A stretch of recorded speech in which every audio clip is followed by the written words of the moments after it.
Hi, so this is the Principles of Animation Unit, Part 5.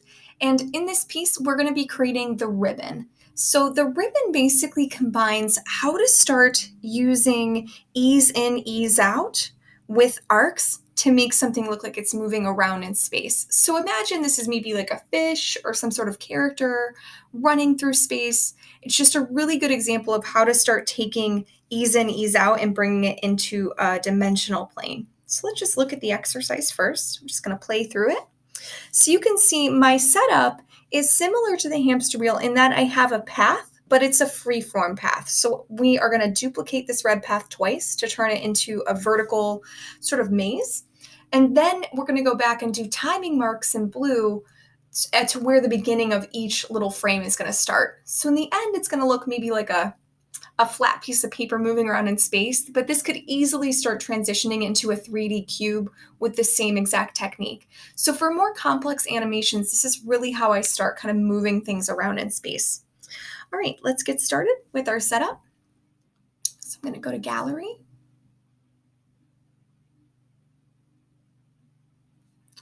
All right, create, time lapse, 1080p, 1920 by 1080, and good quality. I'll press create. All right, so first I'm just going to get my path set up, and there's not really one right type of path to do for this, but you want to stay away from something that's just vertical and horizontal. So something like this is maybe, it could work, but I think for your first time doing this, we want to imagine it kind of on a flatter sort of plane. So we want to make our angles kind of going, our arcs going back in like one direction. So I'm going to start.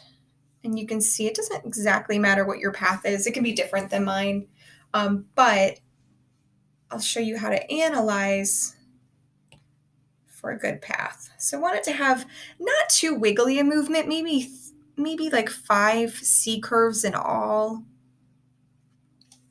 But I want to make sure you can kind of tell if I analyze my curves, they're mostly going back in space to one direction. So this will help us start doing kind of a planar perspective. To create a sense of space.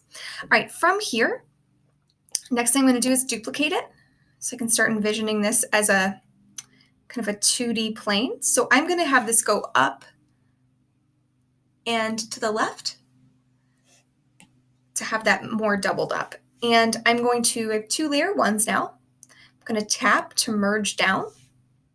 And the next thing I'm going to do is connect this. So wherever I see, I'm using a very standard sort of angle. Wherever I see those two connect, where the curve changes direction, I'm going to draw a little line through it. So now I have that all connected. All right, so that was part 1. All right, part 2 is going to be creating my timing curves. I like to do this on a separate layer at first until I get them really right, or exactly how I want them. So one of the timing principles when you do ease in, ease out, which means making things slower and faster, is that when you have more of a straight, things will get faster, and when you have more of a curve, things will get slower. So this is a straight, so I'm going to have it go fast. I'm going to have it slow down at that curve, slow down at this curve, get really fast, really slow down, get really fast. That's a huge curve, so it's also going to stretch out. Slow down a little bit at this curve, really fast, slow down, faster-ish, slow down a bit, and then take off one more time. All right, so faster on the straights, slower and more frames planned around the curves. All right, now I'm going to merge this down because I need to have just one layer for my background. Wrench, animation assist turned on, so I see my menu. Click on this first frame, background frame. All right, so I'm ready to start animating. So I'm going to start up at the top, and where my first little blue frame starts, that's going to represent the size of the piece of paper that I'm creating. All right, so that's 1. And I'm just following it. But I want to make sure my paper stays in proportion. So this is a little different than the cube one. I'm just following the front line where I want that to hit. So this is gonna now start kind of turning around there. Now this one is actually gonna start, I'm actually gonna zoom in here a little bit more. So I'm always doing the top first. So right here, this is gonna start turning around this little curve. And then I'm gonna do basically the verticals going straight down, and then I connect it. So on this one, I'm gonna have to stop. So it makes it look like that piece of paper is overlapping there just a little bit.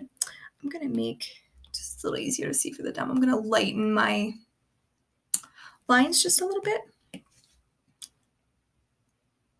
All right, so top, sides, they're all gonna be parallel, and then I'll connect it. So top, so actually this one I'm gonna have just, that's already wrapped around. So I'm gonna start stretching it just a little bit more here. Again, always staying consistent, top, sides, and then connecting the bottom. And the bottom is where you might have to stop in the middle of drawing. Top, sides, if you run into something, stop, connect the bottom. Top, side, bottom. So you're mostly gonna see that little bit of overlap over the curves. All right, one thing though you wanna kind of remember is we're not trying to make this as mechanical as we did the hamster wheel one. That was more to start getting a sense of space. When we start getting to these more stretched out points, I'm actually stretching this a little bit more. So I'm going off of the guidelines because I want to keep the proportions the same. So if I stretch it out, it has to thin in order to maintain that. In order to maintain its volume. All right, so I'm right here. So I'm going to have this start squashing kind of back a little bit. I'm about to start wrapping it. So top, sides, bottom. Top, sides, bottom.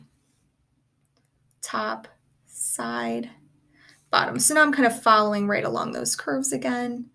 All right, now it's going to start stretching out quite a bit. So I'm just going to thin it over maybe the next frame or two. This one I'm going to make extremely thin. I'm exaggerating this a little bit more for my example, just so you can see too. And then right here, it's going to start getting a little shorter or a little fatter again, a little bit shorter in length.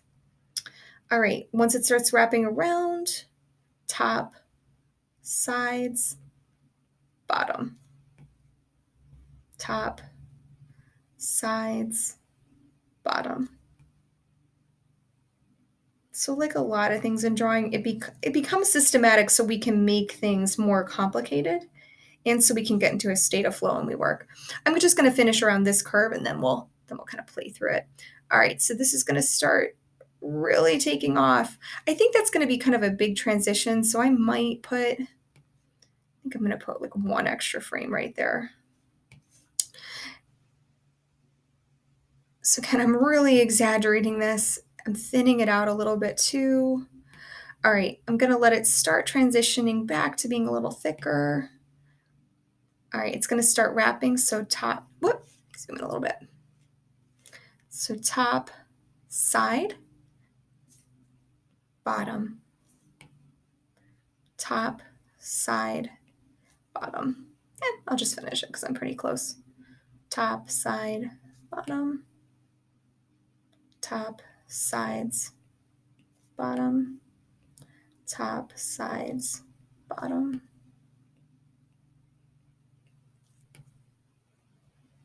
Just stretching out a little bit. I'm just going to have it zoom off the page just to have kind of a final ending.